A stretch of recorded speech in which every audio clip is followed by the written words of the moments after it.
लोकसभा चुनाव से पहले आज 3 राज्यों की 15 राज्यसभा सीटों पर वोटिंग होने जा रही है। इसमें यूपी की 10, कर्नाटक की 4 और हिमाचल प्रदेश की 1 सीट शामिल है और सुबह 9 बजे से लेकर शाम 4 बजे तक वोटिंग होगी। इस दौरान विधायक अपने राज्यों की विधानसभा में बने पोलिंग बूथ में वोट करेंगे। वहीं शाम 5 बजे से वोटों की गिनती होगी। वोटिंग के लिए चुनाव आयोग स्पेशल पेन जारी करता है और विधायकों को इसी पेन से बैलेट पेपर पर उम्मीदवार के नाम के आगे वरीयता का क्रम 1 से 4 नंबर तक लिखना होता है।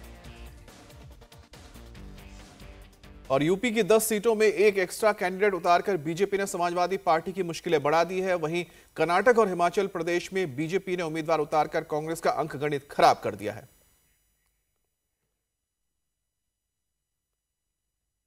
और आज यूपी की 10 राज्यसभा सीट के लिए वोटिंग होगी। बीजेपी ने 8 उम्मीदवार मैदान में उतारे हैं। वहीं समाजवादी पार्टी ने 3 उम्मीदवारों पर दांव लगाया है। बीजेपी के 8वें उम्मीदवार के मैदान में आने से समाजवादी पार्टी का नंबर गेम बिगड़ गया है। आरएलडी और राजा भैया के बीजेपी के पक्ष में वोट करने के ऐलान के बाद समाजवादी पार्टी का पलड़ा हल्का हो गया है। वहीं वोटिंग से ठीक एक दिन पहले अखिलेश की डिनर पार्टी के एसपी के 7 विधायक गायब हो गए, जिससे समाजवादी पार्टी के तीसरे प्रत्याशी की जीत लगभग नामुमकिन दिख रही है। वहीं बीजेपी को उम्मीद है कि एसपी के बागी विधायक दिल की आवाज सुनकर बीजेपी उम्मीदवार के पक्ष में वोट करेंगे। जनसत्ता दल का वोट भारतीय जनता पार्टी को। समाजवादी पार्टी में छेद है।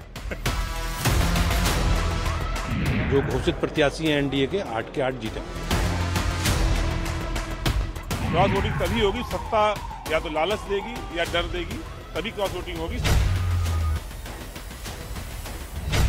लोकसभा चुनाव में जाने से पहले आज 3 राज्यों में सत्ता पक्ष और विपक्ष की बड़ी परीक्षा है।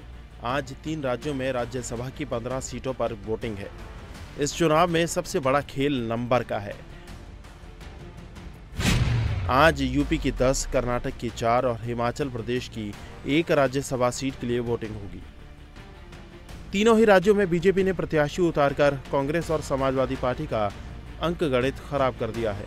वोटिंग सुबह 9 बजे से शाम 4 बजे तक होगी और इस वोटिंग में बड़े सियासी खेल की संभावना है। सबसे बड़ा खेल यूपी में हो सकता है, जहां राज्यसभा की 10 सीटों के लिए वोटिंग है। बीजेपी ने यहां आरपीएन सिंह, सुधांशु त्रिवेदी, चौधरी तेजवीर सिंह, साधना सिंह, अमरपाल मौर्य, संगीता बलवंत, नवीन जैन, संजय सेठ को मिलाकर 8 प्रत्याशियों को मैदान में उतारा है।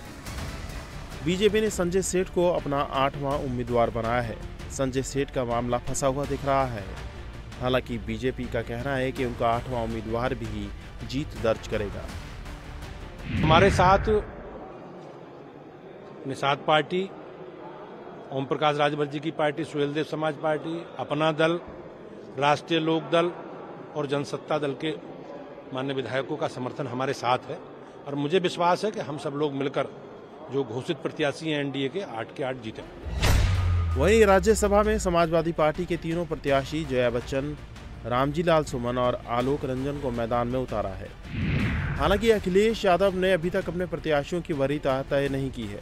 सूत्रों की माने तो अखिलेश यादव आलोक रंजन को अपना तीसरा उम्मीदवार बना सकते हैं।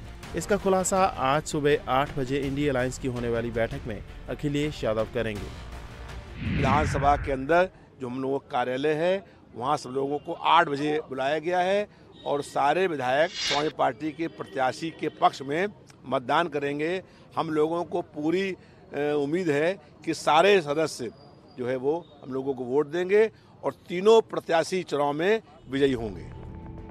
बताया जा रहा है कि अखिलेश यादव आज खुद विधायकों को वोटिंग का सीक्रेट मैसेज भेजेंगे। समाजवादी पार्टी को सबसे बड़ा क्रॉस वोटिंग का डर है, क्योंकि सोमवार को अखिलेश यादव ने इंडिया अलायंस के विधायकों को ट्रेनिंग और डिनर के लिए बुलाया था।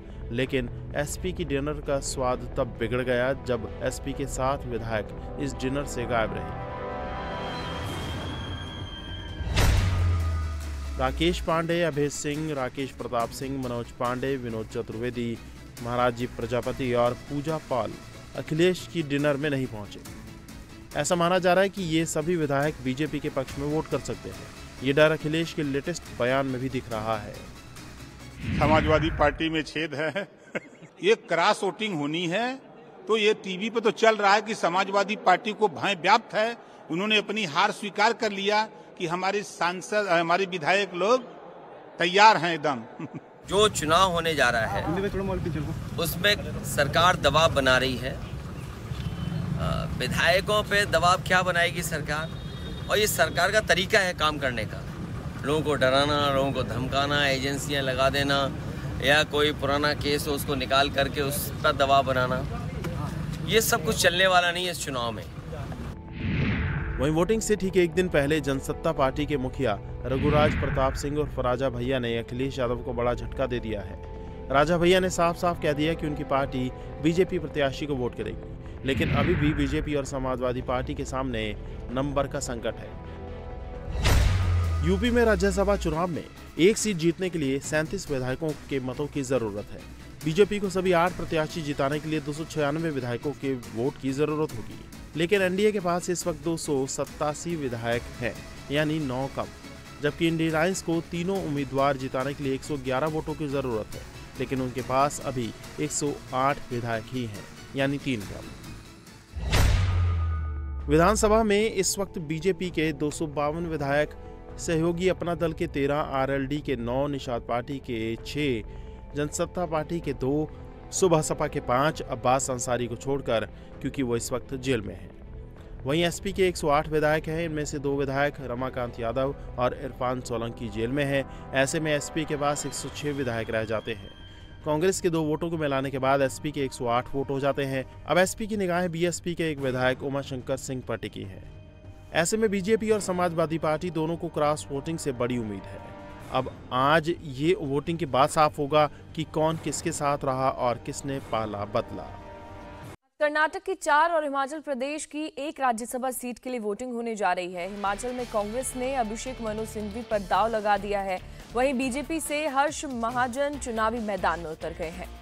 और हिमाचल प्रदेश में कांग्रेस की पर्याप्त बहुमत के साथ सरकार है, उसके उम्मीदवार की जीत पक्की मानी जा रही है। वहीं कर्नाटक में कांग्रेस ने आज अजय माकन, सैयद नसीर हुसैन और जीसी चंद्रशेखर को उम्मीदवार बनाया है। बीजेपी ने नारायण स्वामी बंडगे को मैदान में उतारा है, और वहीं बीजेपी ने जेडीएस के साथ मिलकर गठबंधन में डी कुपेंद्र रेड्डी को 5वें उम्मीदवार के तौर पर उतारकर कांग्रेस के लिए मुश्किल खड़ी कर दी है। और अब बीजेपी कांग्रेस के नाराज विधायकों के सहारे कांग्रेस को मात देने की कोशिश में लगी हुई है।